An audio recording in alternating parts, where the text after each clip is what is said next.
تعالي كده عايزه اوريكي حاجه. شايفه لون البسبوسه من تحت عامل ازاي؟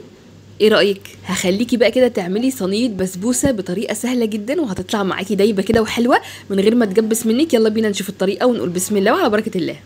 اول حاجه كده هجيب معلقتين من الجوز الهند وهحطهم في المقلايه علشان هديهم تحميصه، يعني لون ذهبي كده بسيط. تمام. بعد كده بقى هجهز الشربات. جبت كوبايه ونص من السكر وحطيت عليهم كوبايتين من الميه.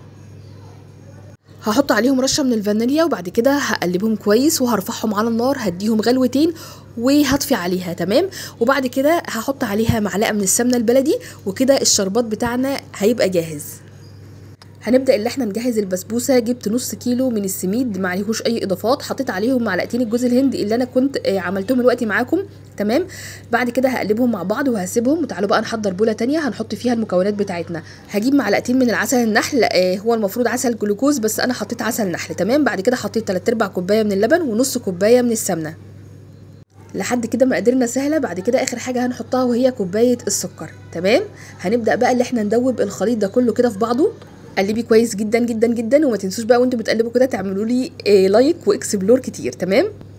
واللي مش متابعني يدوس متابعه. بعد كده بقى هنزل بالخليط اللي احنا عملناه ده على السميد بتاع البسبوسه وهقلبه بصوابعي، يعني مش هعجن فيها كتير، انا بس بقلبه بصوابعي علشان ادخل السوائل فيها. تمام.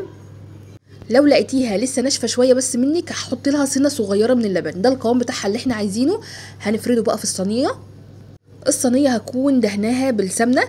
بعد كده هبدأ بقى اللي انا اخبطه كده على الرخامة كويس جدا علشان تتساوى في الصينية حلو.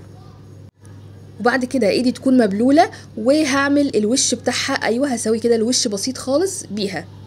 هنا طبعا هكون هدخلها الفرن يكون سخن من قبلها. وبعد كده ههدي عليها النار، يعني هخليها وسط، ما هياش عاليه وما هياش واطيه.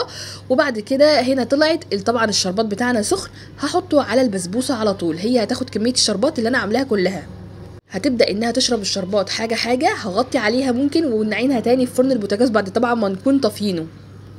بصوا بقى شكلها عامل ازاي. المفروض يا جماعه عشان تقطعوا البسبوسه وتاكلوها تبقى على الاقل لو عاملينها النهارده بالليل يبقى تاني يوم الصبح مثلا تقطعوها وتاكلوها، عشان تتقطع كده وتطلع كل قطعه كده زي ما انتم شايفينها. انا كمان هنا استعجلت عليها، قعدتها ساعتين بس وقطعتها على طول.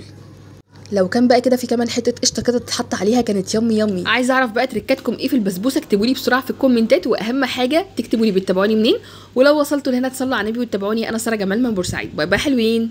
باي باي حماية السلايك.